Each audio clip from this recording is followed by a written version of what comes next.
Let's take a deep dive in UCLA's recruiting now and for the future with Joe Tipton.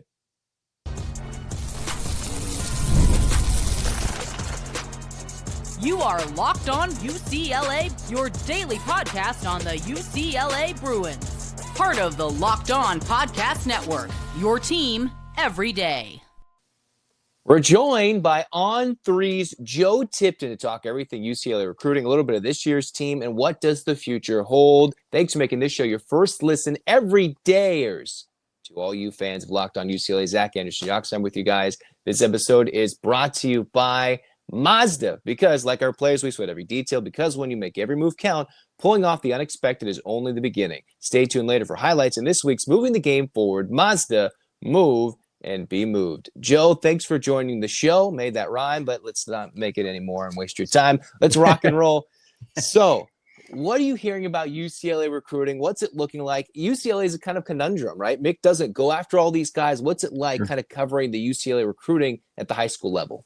Yeah, it's interesting. Mick he's pretty selective with who he wants to target. He has a very specific type of player. He's not casting a wide net like some programs might be. He kind of just focuses on maybe 4 or 5 guys and, tries to get a couple of them. But he does kind of handpick who he really wants and then tries to go all in to land them.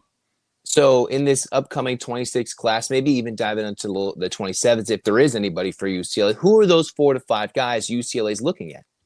Yeah, I think at the point guard position, it's Miles Sadler. He's originally from Canada, but plays high school ball out in Arizona. I think they'll get him on campus for a visit. That's who they're eyeing at that point guard spot. The competing teams for him would be mainly Oklahoma, Tennessee, and West Virginia. Outside of him is a guy by the name of Anthony Felisi, which is kind of a wing forward guy, really high energy defensive guy that Mick likes as well. They're battling Pitt and San Diego State mainly for him. Outside of those 2 guys, big fish is the big name, Christian Collins, in-state kid. He's a 5-star recruit, also kind of a defensive-minded player himself as well. I think he will visit UCLA next month, also considering Oregon, USC, Kentucky, Tennessee. And then actually another point guard, Lucas Murillo. So Miles Sadler, a little bit of a smaller point guard, maybe like 5'11", 6 foot at the max. Lucas Murillo, more of a bigger guard, around 6'5". Floor general, he will also be visiting next month as well in October. So outside of those guys, I think they'll also look to grab, more of a developmental big guy, a center, to maybe a guy that's a little bit more under the radar, not as flashy of a name or as a star ranking. But I think that's kind of who they're eyeing in that 2026 class. Do you think guys are put off by Mick Cronin's styles, his quote, everything? Are they put off, or are there still kids nowadays that are willing to take what some might say tough coaching, come out to LA, come out to Westwood and handle all that? Yeah, I think it just depends on the player. Some are up for it, some are not. It just depends on who you get, which guys are looking at. But I think it kind of comes back to Mick identifies guys that will match his style of play and match his intensity. And that's the guys that he wants to go after. And then sometimes I do see all right, UCLA might go, it looks like it's a little warm, a little offer against some of the top 5 guys. As UCLA really just turned that much away from going after those top 5-star guys, it seems like it's been a minute since they've gotten like an Amari Bailey and a Dem Bone in a sense. They've kind of really pivoted away from that and gone for 2 to 3 year players potentially. Yeah, no, that's definitely what they've done, because there's several elite prospects in the state of California, like Tyron Stokes, Jason Crow, who's from LA but committed to Mizzou, Taj Ariza. UCLA is not really recruiting any of those guys. I think Christian Collins is kind of the one guy in that state that they're going after. And, part of it might be that those players, for whatever reason, aren't interested in UCLA, but even more so that I think it's that UCLA may not be interested in them for a variety of reasons, because he has a specific type of player that he wants to have. And then also in the age of NIL, these 5-star guys, top 5 talents cost you a minimum of $1 million, sometimes upwards of 2 or 3. And especially with, revenue sharing and that sort of thing now that we have to, or UCLA has to juggle. it presents certain challenges for certain programs. You really just can't recruit those top 5 level players unless you're willing to, dole out that amount of cash. And UCLA, they did. It just happened to be for Donovan Dent, a guy, bring him back to SoCal, bring him back to this year's roster, which we'll touch on in a little bit. But they are willing. It just seems they're not as willing to do so with a guy coming out of a prep school, a guy coming straight out of high school as a 17, 18, 19-year-old kid. Mm-hmm. It seems like that money, if you will, is more likely to go to a veteran. Is that where all the schools are headed, or is that just a UCLA-specific thing? More of the money is going to a proven guy that scores 20 points per game and has done it at the D1 level. Yeah, I think it's a great question. I think most programs, at least what I've been able to gather, are recruiting more. They want to spend. I think all of this whole conversation can be based around NIL and where you want to spend your cash, because not many players are signing up for free unless they are like a developmental guy, and it's really one of the few high majors that want them. But outside of that, you have to spend your money first on retention, and then number 2, getting portal additions, and then number 3, and high school recruiting has suffered from this in a lot of ways. Is the third is just the high school guys, just because they're making less of an impact. So I think programs across the country are focusing more on older guys, and then just want to bring in just 1 or 2, freshmen. Talking to Joe Tipton of On3 about this UCLA roster, what they're looking like at the future. Let's go back real quick to the guys you mentioned as some targets. Of the 4 or 5 that you mentioned, who would you say is the most likely to commit? Who's leaning the most to UCLA, and what percentage would you say in your mind? That's really hard to say. Like now, it's more difficult than ever to kind of track recruiting, just because I hate to beat this drum, but because of the NIL component. Like a player can be silently committed to a school and another program kind of come out of the blue. So I don't want to get UCLA fans hopes too up excited. Too high, but I think they're out of the guys I named, I think they're probably best positioned for Anthony Felisi. I think fans will really like him. They should check his highlights out on YouTube. So I think that I like their chances with him. Miles Sadler, I don't think has been on campus yet. I think they have a ways to go with him. Tennessee's the one school that's had him on campus, and they have a little bit of headway there. And then outside of the Christian Collins guy, I think Christian Collins and Lucas Murillo, I think they still have a little bit of time left to play out in their recruitment. I think they, specifically with Christian Collins, they would need to make up a fair amount of ground in order to be in that top tier of schools for him. But Lucas Murillo is a guy that I think they could make up some ground with pretty quickly. Coming up next, we're going to dive into how does the move to the Big Ten and the travel impact recruiting, and then we'll dive into this year's roster. What do we think this team could potentially be with what they have coming back with Joe Tipton of On3? This episode is brought to you by Mazda's Moving the Game Forward. For those who believe it's not just about playing the game, it's about redefining it. There are moments that do more than just put points on the board. They move crowds, move culture, and keep moving the game forward. And this week's moment that moved the game forward is think about Oklahoma and Auburn, right? Oklahoma made a big play. They had the guy looking like he was subbing off, and they got a touchdown out of it. Now, whether it's legal, whether it's not, that was the game that literally moved the game forward and made a lot of uproar. They made some noise. So think about this when it comes to Mazda. When you follow what moves you, the unexpected is only the beginning. And just like there's more to every highlight, there's more to a Mazda vehicle. Mazda, move and be moved. All right, diving into the impact of UCLA's move to the Big Ten, the Bruins. All you heard about last year was they can't win away from the West Coast. They don't like traveling. And there's a big conference that's very competitive in basketball. You hear about the Big 12, a lot about the SEC, but the Big 10 is still a competitive conference. So, Joe, how does that impact UCLA's ability to recruit? Not at all. It doesn't. It's indifferent. Or is that helping UCLA's standard when it comes to Mick going and getting these guys? I think it helps them a little bit. I think the Pac-12, for whatever reason, maybe because, the late games on the East Coast, a lot of the time the Pac-12 kind of, I don't want to say fell on deaf ears, but kind of flew under the radar in a lot of senses. And obviously the Big Ten is a very respectable conference of its own. Plenty of powerhouses in that league as well. Specifically when it comes to the travel, I know Mick has been pretty vocal about that. I don't know if the players, I know it obviously over the course of the season, there is some wear and tear on, just the long flights and, all of those things that you have to consider. But in terms of recruiting itself, I don't know if it's made that much of an impact, because I think a high school player isn't really thinking, oh, we got to fly out to Rutgers today. Or, I don't think they're like overly concerned or even really, too worried about that sort of thing. But obviously I know that Mick doesn't care for the travel schedule very much at all. And I would be right there with him.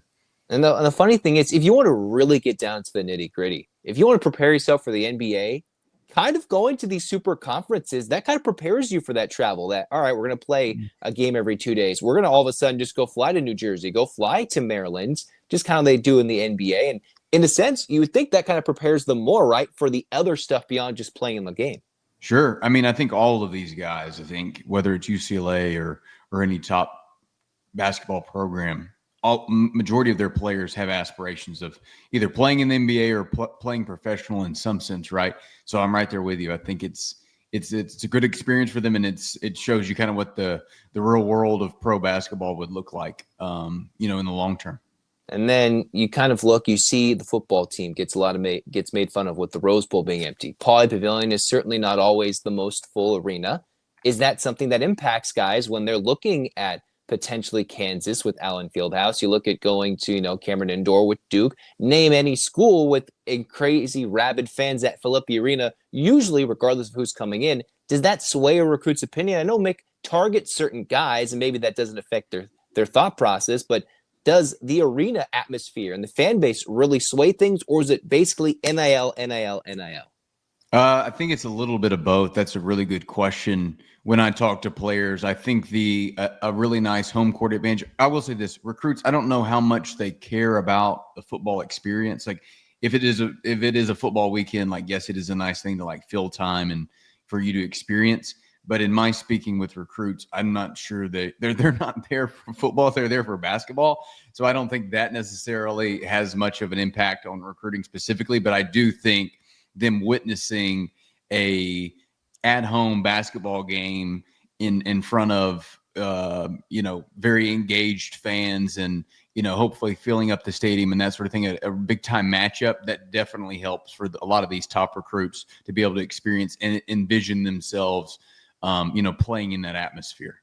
And this year's team for UCLA can certainly fill up Pauley Pavilion. I'm not sure the winter schedule it will do anything, because you're playing mid-major. The big game UCLA is playing in the non-conference is ASU. What are your thoughts of this year's UCLA team with Mick Cronin bringing a lot? They brought in Donovan Dent. Let's go on the record. What do you think this team can do, maybe ceiling and the floor?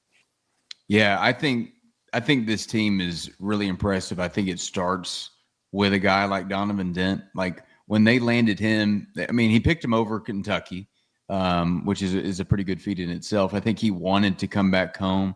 I think he's a Riverside. I think he's from Riverside. Yeah, Riverside guy. And he didn't have the opportunity to go to a school like UCLA or really a Power 5 team coming out of high school. He had to go to New Mexico first, won Conference Player of the Year in that league. And everybody wanted him in the portal. I mean, he was one of the top guys. So for UCLA to bring him, I think that is really impressive for them to do. And one thing, Joe, not to cut you off there, would you say, is that a miss by the Power 4 schools, Power 5 at the time, to not go after Donovan Dent? Or do you think that development at the Mountain West was so great that he's earned that millions he's going to be making in NIL at UCLA? Was that a miss by the Bruins in their own backyard? Or is that the way that college basketball goes? Develop somewhere, go to a P4.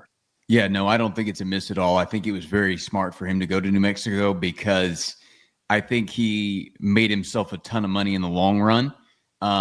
And he was able to develop in a lower conference and be able to jump up. And I think that's what a lot of players and even some of these 4-star, low 3-star guys in high school are doing now. Instead of going to maybe a high major school and sitting the bench for 2 years, they just pop over to a mid-major, ball out, and then move up to a high major. So I think that's a really wise decision for a lot of players. And obviously it's paying off for Donovan Denton.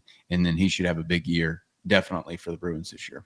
And is there, we were kind of talking ceiling and floor. What do you think? You think UCLA is really good? Any other guys that really stick out to you besides Donovan Dent? Or is really the big question, as I see it, the front court, which with a Daimara leaving to Michigan, left a lot of – it was very little interesting with the dynamic between Mick and Adai leaving. Is that the question mark for this team getting to a third weekend in the NCAA tournament? Or is that still not just doesn't do anything for you when it comes to how far this team could go? No, I think that was a big loss for him. Obviously, they bring in Xavier Booker from Michigan State. Obviously, the upside is really high there.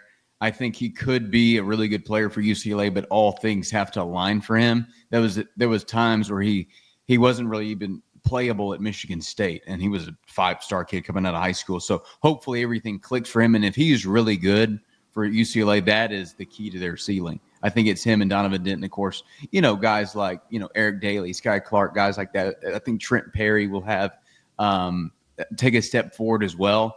And then that's kind of key to their March success and just the Big Ten conference schedule. Who would you think in the Big Ten is the biggest threat? Is it Michigan? Is it Purdue? Is it some team we're not talking about? Or is it just those 2 to 3 teams that might run this conference this season?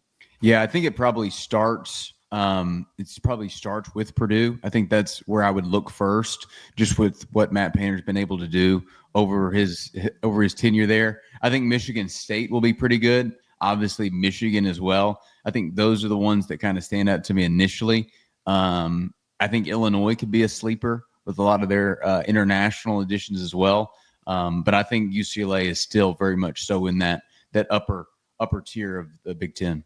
You talk about Illinois internationals. From the feeling you get from what you've seen with UCLA recruiting, is that international pipeline gone? Are they so just lost because they lost Mar, they lost Bedeke, the Zonka didn't even work out. All those international guys didn't work out. Ivo Simovic went to the NBA. Is that just dead and they're going, Mick Cronin's picking his 3 to 4 in high school? Or is there still maybe something that's in the works that he might get somebody in the future? Yeah, I don't think it's dead completely. Obviously, it feels like they've kind of turned away from that to some degree due to just the lack of success that they've had with some of those guys. So I think the primary focus will be, first and foremost, retention and getting those guys back year after year, not letting them leave, at least the guys you want to keep, but then also the portal and then some of those impactful freshmen. So I don't think international recruiting for them is dead. But you definitely don't hear as much about UCLA heading overseas to grab some guys as they once did. Yes, that's a big pivot. UCLA went, all right, high school 5-star. Let's not lose them to the freshmen. Let's not lose them to the NBA draft. And then even though they're not ready, and then next thing you know, it's like international, the transfer portal, super transfer portal. It's been a complete circle for UCLA. All right, I'm going to do a little curveball for you, Joe. You ready? I know you're a big basketball guy. And this is not insight to the fans. This is just his opinion. Who do you think UCLA should go after as a football coach? Just a little curveball. What do you think? Just overall, fun little question. What do you think? Who's a guy they should target? Reasonable or unreasonable? Doesn't matter. Go for it. It's interesting. Is like, okay, so I grew up in the state of Alabama, but the unique part about me is I didn't grow up a football fan. Okay. And obviously Nick Saban, the Crimson Tide, their king, like everybody is either Alabama or Auburn craze, but I've never had any interest in college football, which is really very rare, like none. Like I always tell people, if college football disappeared, it wouldn't affect my life one bit. Like I'm a college basketball guy through and through, so I have no clue who the candidates are. Like I could throw out a crazy one and say Nick Saban. He would never do it. Yeah. You know what I mean? Like something like that. But I have no pulse on college football, at least when it comes to the coaching carousel, definitely not specifically with UCLA. It's all good, but now to pivot and have it even more fun. Favorite college basketball memory? What endeared you to the sport and made you where you are today? Oh, that's a great question. Oh, wow. I'm going to have to think about that one. The one that comes to mind first is Kentucky's run. I think they had like a 38-0 season in Wisconsin, knocked them out. Yeah, that was. That's the one that comes to mind. The big kid for Wisconsin, Kaminsky or something like that. What is it? Frank Kaminsky? Yeah. Mm-hmm. Yeah, he's Sam Decker, that team. Yes. That is one of my earliest memories of. I was like, wow, this is tremendous. Like, and obviously just watching March Madness in general, like over the years, it's such a unique. It's just such a unique experience. Winning out the whole tournament in general is super fun. But that's that's my earliest and most, at least the one that comes to mind first.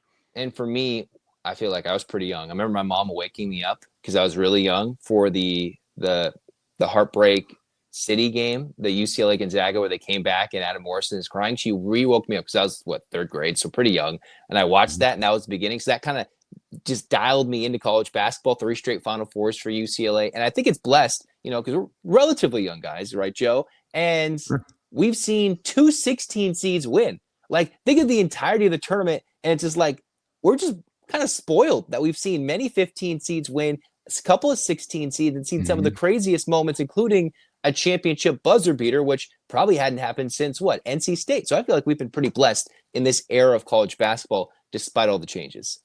Oh, 100%. I love an underdog, love an upset, love the teams that are able to advance, despite, people counting them out and maybe their seed ranking. Love it when those, especially like the mid-majors, like those upsets. That's the special part of March. Final question for you before you go. UCLA, if you made a top 25 preseason, I'm not sure if you do, if you don't, would they sit top 5? Would they sit top 15? Where do you think they are preseason heading in? I've seen it's very wide, but they're still thought to be a top 25 team. Where do you put them right now? I haven't done one yet. I would probably put them at the max. I would probably put them in the top 20. But I think you could probably get me on board with top 15, but somewhere in that range. That's what I would say. What would they have to prove on a follow-up? I think it's kind of come back to what we said earlier, the front court concerns. I think and then I'm not worried about Donovan Dent at all. I think he's going to be a stud. I think he doesn't even really need a whole lot of time to adjust. I think he's ready-made to play now and make a huge impact. But I think that's the biggest thing for me is the front court. And if just, a couple of the other additions are able to, just kind of buy into, the bigger picture. All right. That's Joe Tipton on 3, sharing his knowledge of UCLA recruiting, who they're going after, Mick's unique strategy of where he picks 4 to 5 guys, and where UCLA is looking like and looking at this year. Joe, thanks for your time and thanks for coming on. Absolutely. Anytime. Coming next, I'll discuss UCLA's keys to victory against Northwestern in a battle between a couple of cellar-dwelling teams in the Big Ten. It's almost the weekend. It's time to look back and crown this week's MVP on Who Delivered, powered by DoorDash. And just like you can win every Saturday with DoorDash streaks, saving more every time you order, these players delivered when it mattered most. Let's break it down because for Indiana, it was Fernando Mendoza. 5 touchdowns against the then top 10 ranked Illinois team to beat them by 50. 5 touchdowns, proving it on a big stage under Curt Cignetti's squad that when the pressure was on, he came through, no hesitation, no delay. And if you've been watching week after week, that performance for Mendoza was not a fluke. He is on a streak. And just like Fernando Mendoza for Indiana, DoorDash delivers your Saturdays. And with DoorDash streaks, you save every Saturday you order. Stack it up all season, and you can save up to $250, including $100 in DoorDash credits. Order this Saturday. Keep the streak alive. Fuel your game day. Only with DoorDash streaks. Terms apply. Promo period through November 18th. Caffeine just got a flavor upgrade. 5-hour energy shots deliver tasty caffeine in 17 bold flavors. Each 2-ounce shot packs the caffeine of a premium 12-ounce cup of coffee plus B vitamins and nutrients with 0 sugar and 0 crashes. And that's what I love most is how portable they are. Big taste, tiny shot. You can take it anywhere and get that boost when you need it. So if you always reach for your favorite flavor, think about, what do you want to do? 17 of them. And hey, did you think how fast you feel it? While it being sugar-free, it kicks in and you don't have to worry about crashing later. Enough with boring, flavorless caffeine. It's time to give your caffeine a flavor upgrade with a 5-hour energy shot. Get the favorites you love or be bold and try something new in-store and online at 5hourenergy.com. That's the number 5hourenergy.com or Amazon today. Cruising on, final segment. We're diving in UCLA Northwestern. This is a game UCLA has to win if they want to avoid being an 0-for team this year. I think the Maryland game is very winnable, but you go on the road, Big Ten opener. This is a chance to change the narrative of the season. Have not the worst season in UCLA's history. Because sometimes we saw in 2024, UCLA started 1-5 And then next thing you know, they went on a little run in the second half of the season. Well, the schedule's not like it was in 2024. For UCLA, it gets tougher. You get playoff contenders. You have Penn State come to town. Then you go on the road to Michigan State, 9 a.m. body time kick, a 12 p.m. kick in Michigan State after that. You got Indiana on the road, Ohio State on the road. A lot of fun, crazy things going on, and UCLA has an opportunity to get that win and build some confidence after 2 weeks to prepare and completely forget about the New Mexico game.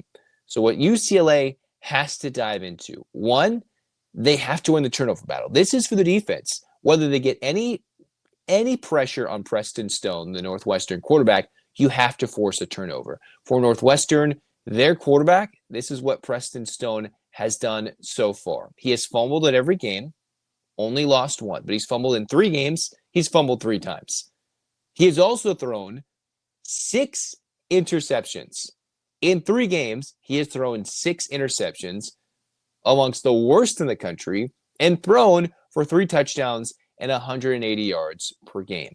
Now, those are woeful numbers. UCLA doesn't even have that bad of numbers when it comes to the turnover game. Northwestern is close to -6, I think, in the turnover margin, the turnover battle. UCLA isn't even that bad, even though Nico himself has thrown a pick. I think Preston Stone has thrown double the amount of picks that Nico has had. And he's fumbled it every game, only losing it once. So the Bruins need either a little fumble luck.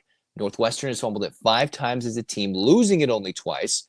UCLA has to also force an interception. There has to be one of those things that breaks their way. Because New Mexico coughed the ball up a couple of times, went for it, and then UCLA didn't take advantage. They clearly didn't take advantage of a couple of primetime opportunities against New Mexico, where the Lobos just gave the Bruins some decent field position, couldn't field a punt. UCLA has to make them pay in the end zone. Not 3, not a long drive that kills clock. You have to score against Northwestern. So it's not only just turnovers, but points off turnovers. Because if Northwestern is scoring off UCLA turnovers, I think that's a backbreaker. Because the Bruins, in a rare opportunity this game, will have the advantage and the upper hand when it comes to turnovers and winning that battle. For UCLA, though, it comes to playing disciplined football. Discipline. Northwestern, when it comes to some of the fewest penalty yards in the country, fewest penalty yards in the season, they have 14 penalties committed in 3 games. UCLA has 30, more than double than what Northwestern has. If you look at UCLA's schedule, 8 of the top 32 teams in the country right now have some of the best numbers in penalty yards per game, penalty yardage so far this season. So they're not committing back-breaking penalties. They're not overwhelming themselves by hurting themselves with big penalties, offensively, defensively, special teams. UCLA is one of the worst teams in the country when it comes to penalties per game, and the only reason they don't have the most is because they've had a bye week. So some teams have more penalties because they played 4 games. UCLA is averaging 10 penalties per game, 90-plus yards per game in penalty yardage. And if you're going to do that, like if we remember the last time the Bruins took the field, they were driving on New Mexico, and it went false start, almost sack. You almost lost 30 yards in a span of 3 plays when you had it second and short, deep into New Mexico territory, and then they couldn't do anything about it. Against Northwestern, a team who just isn't truly as undisciplined as UCLA, the Bruins are going to play much better. And I wonder if that's going to be a little different with Tim Skipper in charge, if that's a new energy, new voice, because discipline, respect, enthusiasm were the pillars of Deshaun Foster. Well, clearly the Bruins were disciplined, and I'm not sure they always show the most discipline. They seemed shell-shocked in this game. And to respect the game, you got to be disciplined and show your love for the game. Show the passion. So let's see that passion. This is not exactly a statistic, but UCLA's got to show passion. And how do you show passion? How do you show that you want to care? Well, how about your third and final key, taking your first lead this season, scoring first, not letting the opponent come out? How about if you're UCLA, you have a script for 2 weeks, maybe you're going to change things, do something weird and funky on offense, and bring it out with scoring first. Receive the opening kick. Don't defer. Don't kick it in the first half to get it in the second half. Get the ball, score first, play with the lead. Play with the lead. See what that looks like for Nico when UCLA has a chance to be like, wait a minute, we have a lead. We're not down 2 scores. Every single game UCLA's trailed by 20-plus points. So win the turnover battle and points off turnovers. Because if you turn them over and don't score in the end zone, it's really a waste.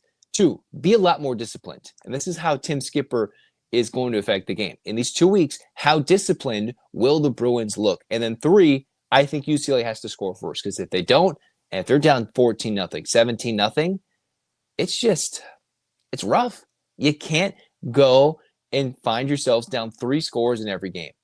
If UCLA is trailing by 3 scores to UNLV, to New Mexico, to Northwestern in 3 straight games, those aren't the toughest games on the schedule. Those are your 3 easiest games on your schedule. It can happen. Or UCLA legitimately might go 0-12.